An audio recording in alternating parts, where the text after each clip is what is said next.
Hello, hello, hello. Let's do chapter 2 of The Divide. I'm going to call this one Poverty, Hunger, and the Numbers Game. So, if you think back to the first book that we read, there was a lot of excitement in that initial book about the present period that we're living in and how much better things are now. Um, this book that we're going to be reading here takes issue with that good news narrative from Rutger Bregman in Humankind, the first book that we read. And it's going to dig down into some of the statistical realities of what's at play in our present global economic system. So I gave you some terminology for the last chapter, and there are a few new words I want you to be familiar with and get mastery of for this chapter, and you'll see some of them again in the chapters going forward. The first is absolute numbers. The second is relative numbers. I'll go over those in a minute. Millennium Development Goals, the MDGs, I'll go over those as well. The SDGs, which are what succeeded the MDGs. They are called the Sustainable Development Goals. The IPL, the International Poverty Line, and a term you probably have heard before, GDP, Gross Domestic Product, and then the Gini coefficient. The Gini coefficient being the relative rate of increase in income in a country that allows you to compare it. Again, it's proportional to the rate of income increase in other countries or within a country as well. Let's get into a few of these. Absolute numbers, you are likely aware, but I'll go over it again just in case, since this is an intro course. An absolute number is just the actual total number. So a number like 1 million, that is an absolute number. Or a number like 2 billion, that is an absolute number. A relative number, on the other hand, is a comparison between two numbers. So a proportional number, something like 23%, or something like 1 billion compared to 1.2 billion, producing thereby a ratio, that ratio giving you a relative number. So absolute versus relative. Key in doing some critical analysis of the numbers on poverty and hunger that we're dealing with in this chapter. So in the year 2000, all of the member states of the United Nations came together and signed on to some goals that they had for the new millennium, the century that we're in currently. And they signed on to what they called the Millennium Declaration.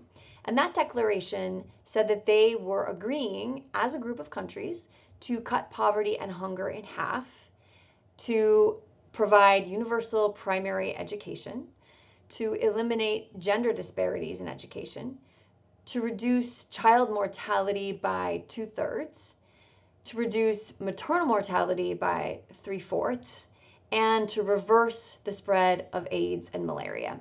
So in celebration of the new millennium, all the countries that are part of the United Nations set themselves some very lofty goals that they wanted to accomplish in the early decades of the new millennium.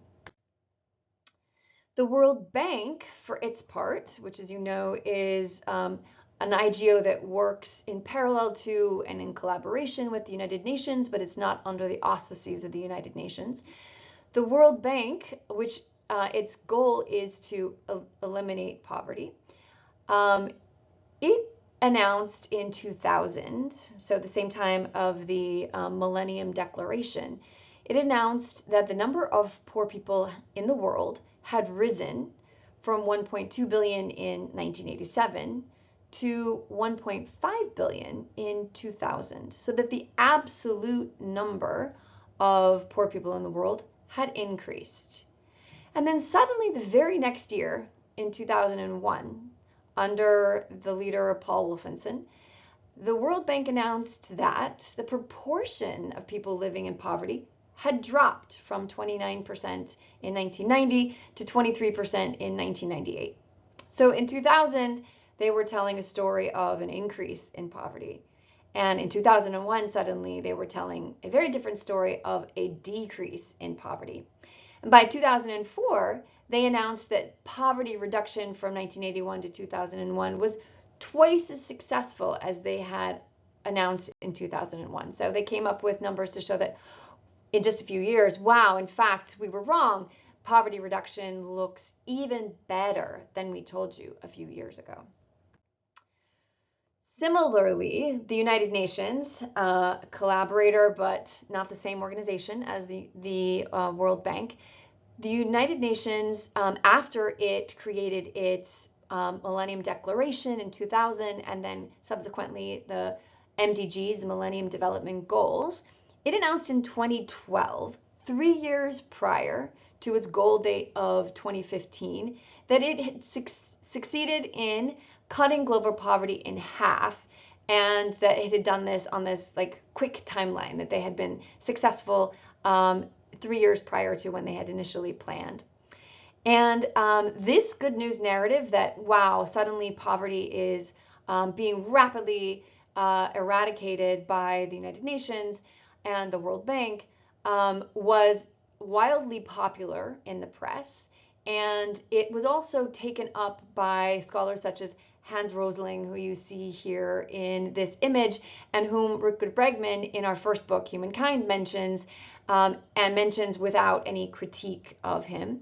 And you can go and watch this TED Talk on YouTube very readily. It's a very popular one, where he calls it the best stats you've ever seen, which is that suddenly in the present era, we're seeing a massive decrease in global poverty.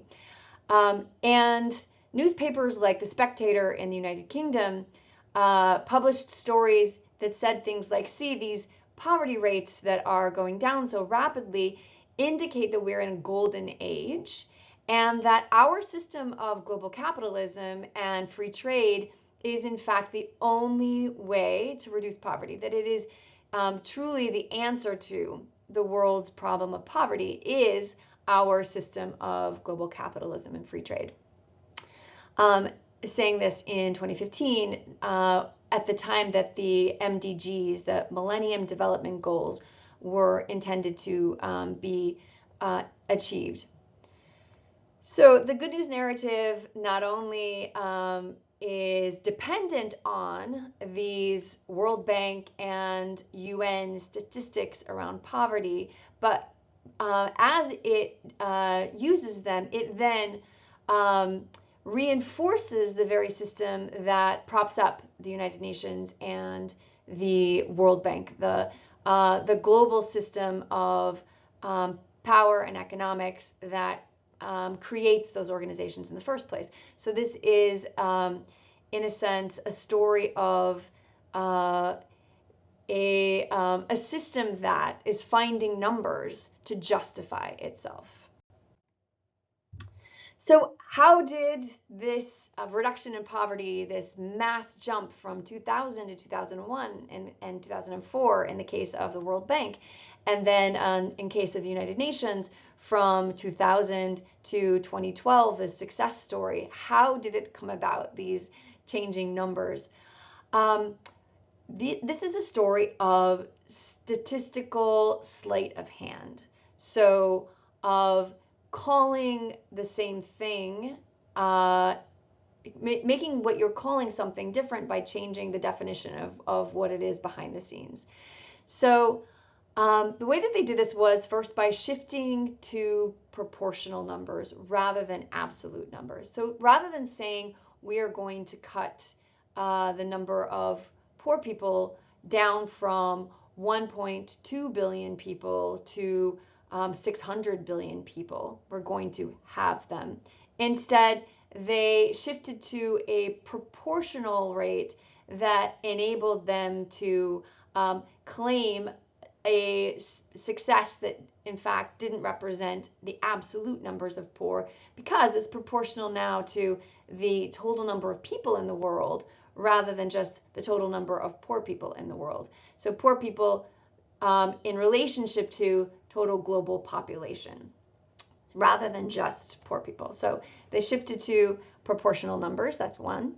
The proportional numbers that they chose initially were in relationship to the global population, and then they decided that, in fact, no, we'll choose a proportional number that takes into account only the populations of people in the global south, because they have a higher birth rate in the global south, and therefore our proportional relationship to the absolute number of poor people in the world will look better, because we're getting a higher growth rate out of only including developing nations.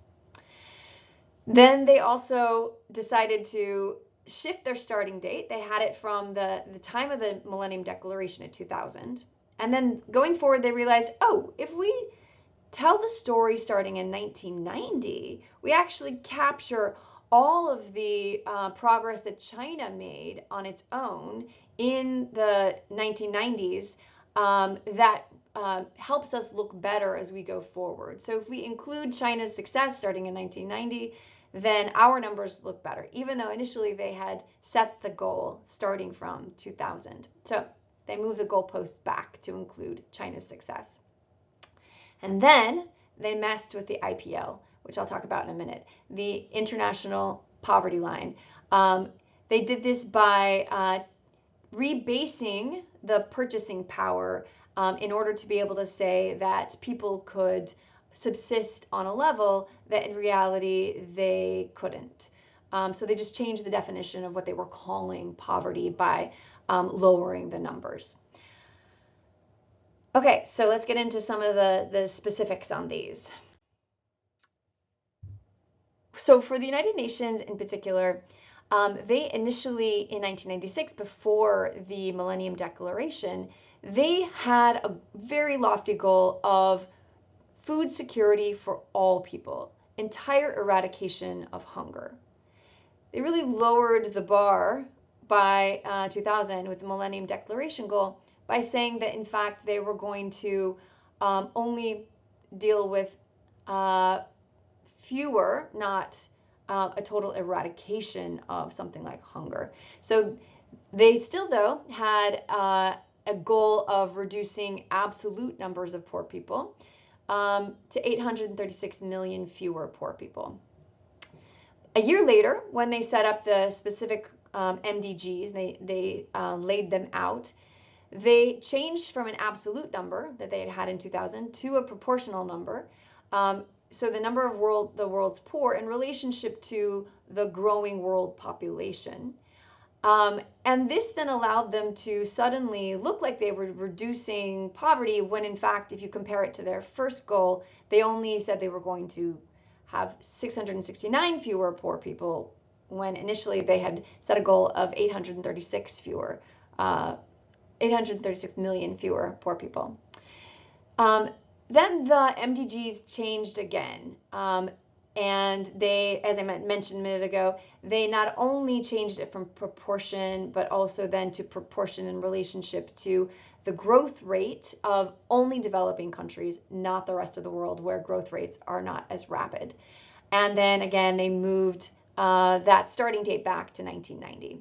So this is what the United Nations did to make it look like their goal of eradicating poverty, or at least making a big step forward in ending poverty, was succeeding. They did these slight statistical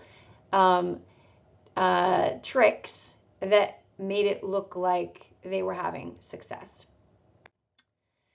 So if you look at what they said they were going to accomplish in 2000 versus what they said they were going to accomplish a year later when they established the Millennium Development Goals, the MDGs, the total promised reduction in millions was much lower at 490, and the proportion was lower at 27%, and the annual rate of reduction was much lower at 1.25%. So they just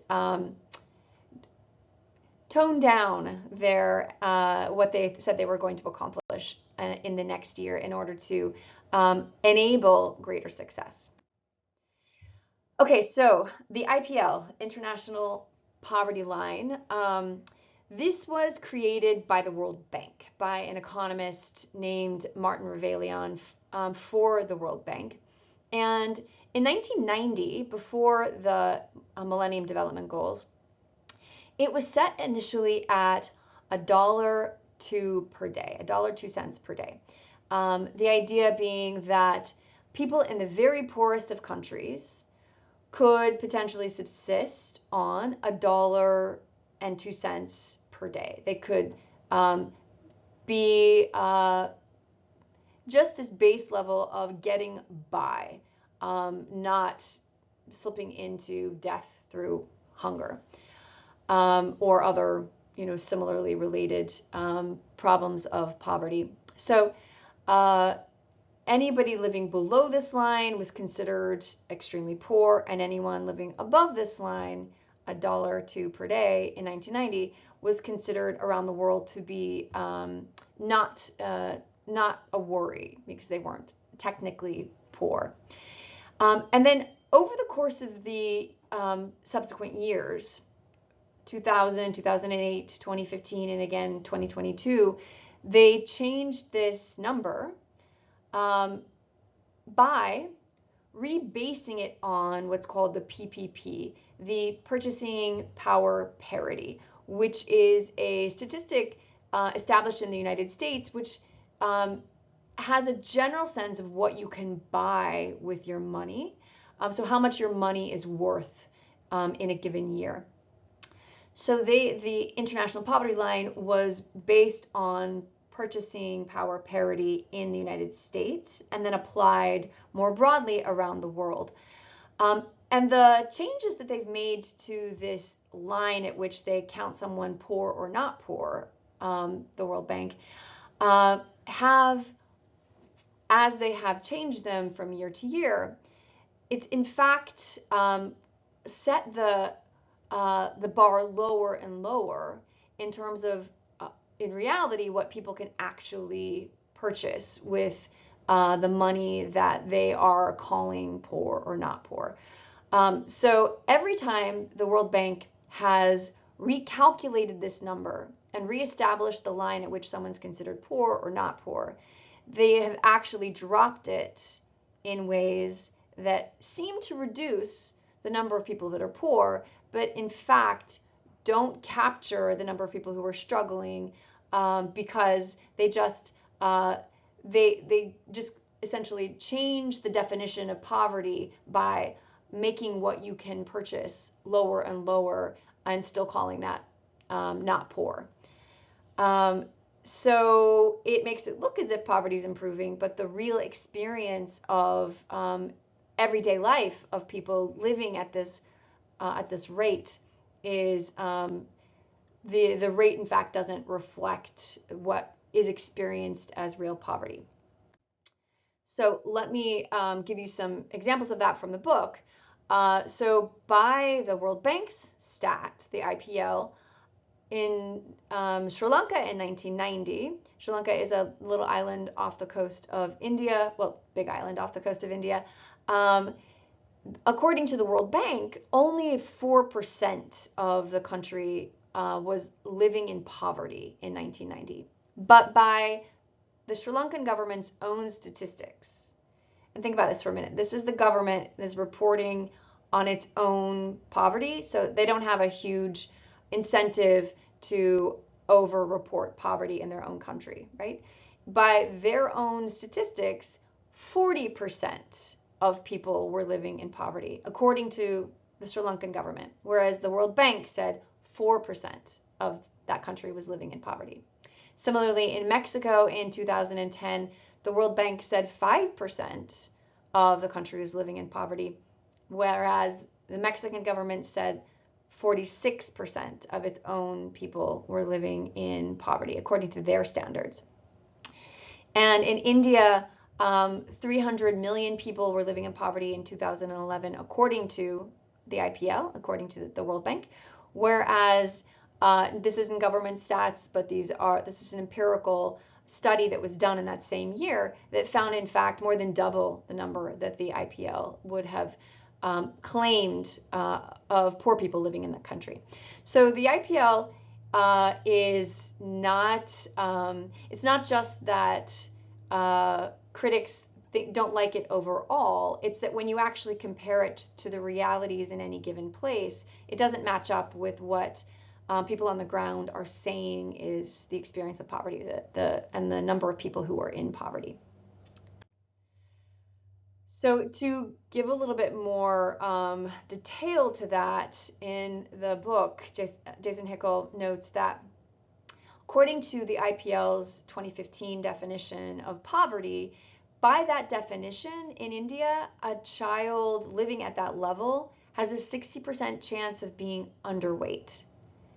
So, and that's what the World Bank is calling not poor. 60% chance of being underweight, but you're not poor somehow.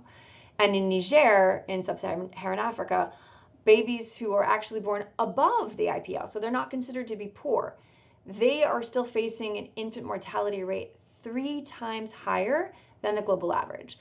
So when you think about whether or not the IPL international poverty line tells us much, if it doesn't tell us something like whether or not a child is likely to be underweight, or how likely you are to die of infant mortality, if it doesn't tell us those things, then what good is it? It's not, it doesn't really capture the realities of poverty if it doesn't capture something as essential as children being underweight and infants being more likely to die. So if the IPL is not very good as a way to measure poverty, what instead are the other proposals? And the book offers several, depending on what exactly you want to accomplish with your measure of poverty. The Harvard economists Rahul Lahoti and Sanjay Reddy suggested in just before this book was published in 2017 that the global rate should be set at about $4.50, or somewhere in the neighborhood of $5 if you match an average of that with a few others, like the New Economics Foundation in London. And they set this rate at that time as just a basic amount needed to cover nutrition. So if we're just giving people not good shelter, not clothes to wear, not transportation, not heat, but we're just giving them enough to have sufficient nutrition, that would be $4.50 a day, in comparison with the very low rate set by the IPL. And the New Economics Foundation in London says that at $5.87 per day, so significantly more than Lahoti and Reddy are suggesting, what you achieve at that rate is you reduce infant mortality from 30 per 1,000 all the way down to 30 per 1,000, which is still 5 times higher than it is in countries like the United States. So it's still not a lack of poverty. It's just that it's a reduction from what it currently is. Action Aid has suggested that it's set as high as $10 per day, and the World Bank actually sets that as an upper limit of where you can think of the range of poverty, from $1.25 a day, $1.90 a day, up to $10 per day. And if we were to set it at $10 per day, then we would take infant mortality down from what the New Economics Foundation put at 30 per 1,000. We would take that down to 20 per 1,000, which is still higher than it is in wealthy countries like Europe and the United States, but it would drop it quite a bit. And if we set that as our poverty level, then 5.1 billion people living in poverty today are really the number that we have. So there are several ways to set this. What is your definition of poverty? What do you want to include in your definition of poverty? A definition of what's necessary to not be poor. But even at a basic level like nutrition, the amount needed to not be poor in this world is way higher than the World Bank is setting it at. So when we hear these exciting stories about the decrease in poverty rate, we need to be very skeptical, given the source that they're coming from, which is the very institution, World Bank, in combination with the International Monetary Fund, that has been responsible for reworking the economic structure of the world as a whole. And they then have a vested interest in saying that the system is working because they have been the ones to put the global system in place. Okay, so shifting from poverty to hunger. In 1996, the United Nations found that there were 788 million hungry people in the world. And in 2009, that number had gone up to 1,023 million hungry people. So it was 30% more in 2009 than it had been in 1996. And that's even pushing the starting line back to 1990 to include China. So there were more hungry people in absolute terms in 2009 than there had been in 1996 or 1990. And yet suddenly in 2009, with the UN admitting that that hunger was on the rise, they made a pivot in the ways they started to collect data. And in 2012, so only a few years after they had said, yes, in fact, hunger is on the rise. Think about this again. Hunger is on the rise, but they'd been saying that poverty was decreasing. So how do you get hunger on the rise if poverty is decreasing? So in 2012, they changed that narrative, and suddenly they said, guess what? There's been a reduction in hunger from 23% in 1990 to now 15% in 2012. So they started to make the hunger statistics conform to the good news narrative, just as they had with poverty as well. So how did they suddenly get these much better hunger numbers if they had been admitting that hunger's on the rise, and then suddenly they were like, nope, we've dropped the hunger numbers significantly? Well, they, just like with poverty, they changed the definitions. So they first decided, okay, we're going to just take out any periods of economic crisis, like the global financial crisis in 2007, 2008, 2009. So just take those numbers out. We're not going to count them. Anytime that any country has some sort of massive crisis, that those numbers fall off, because that's not really hunger. That's just a moment of crisis that we don't want to think about. Then they decided to assume that countries had greater food supplies coming in than they used to assume. So they just relaxed their assumptions about access to food supplies. Then they decided that they would lower their definition of how many calories you needed in order to not be considered hungry. They just dropped the number of calories. They dropped it down to 16 to 1800. Now, you may or may not have attempted to count your calories, but if you have, then you'll know that this is not a lot of calories.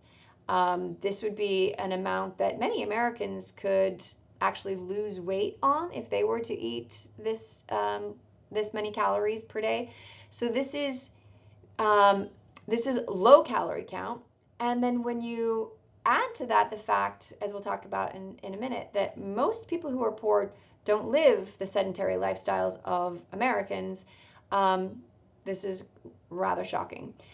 And then the last thing that they did in order to get a better hunger statistic was to say that in order to be counted as hungry, you had to be hungry, that is, have lower calories than 1,600 a day, than 12 months. So you had to be hungry for an entire year in order to be counted within their hunger statistics. So by making these little tweaks to their models of how many hungry people are in the world, they were able to suddenly successfully say there are far fewer hungry people than we thought before. We are succeeding at lowering the rates of hunger in the world. So critics looked at this, lots of scholars of development, and said several things. But one of the first things they said was, how can you say that if you're hungry for a year, that counts as hunger, but if you're hungry for 11 months out of the year, that doesn't count as hunger? You're not counted in the statistics. So if you have one good month of food per year, then you're not hungry. Your 11 months over and over again don't count as long as you have one good month of food each year. They also pointed out that poor people because they are attempting to survive, they tend to have a much higher calorie output than sedentary people in the global north, wealthy people who can just sit around and watch TV all day and eat candy and chips. That's more my thing, chips and ice cream. So people who are poor actually have to go out and work and do physical labor and do things to survive that require a higher calorie count. So just your average rickshaw driver in India needs 3,000 to 4,000 calories, more than double the calories that they're counting as hunger. Also, lots of public health people have pointed out that they're only counting calories, so you could eat nothing but rice, and that would not be counted as a problem. You'd still be counted as not hungry, which doesn't take into account that people don't just need calories, they need high quality food that is full of vitamins and minerals and nutrition and protein and a variety of things in order to keep them healthy. And so the hunger stats are not taking into account what is the kind of food we need to survive well. So if we were to still stick with a calorie count, but put it at something a little less conservative, then according to the United Nations' own statistics, then we would actually see those statistics rise really rapidly. If we were to put the calorie count at something more doable in the range of 2,000 to 3,000 calories per day, then we would see our numbers rise by 1.5 to 2.5 billion people in 2012, and that this is about 2 to 3 times higher than what is reported or was reported by the Millennium Campaign in that year. So the Millennium Campaign that was saying we have these great goals for improving the world, and here, look at us succeed at lowering hunger and lowering poverty. They, in fact, were hiding people who don't have enough calories, don't have enough nutrition, and don't have it often enough for a long enough period of time to not be suffering. Also, it's important to note that in the world that we currently live in, there is more than enough food being produced to eradicate hunger. We waste more food than let me put it a little differently. We waste enough food in the global north to be able to feed all of the global south. So in countries like the United Kingdom, they throw away as much as 50% of the food that they purchase. Here in the United States, the numbers that I've heard are we throw away as much as 40% of the food that we purchase.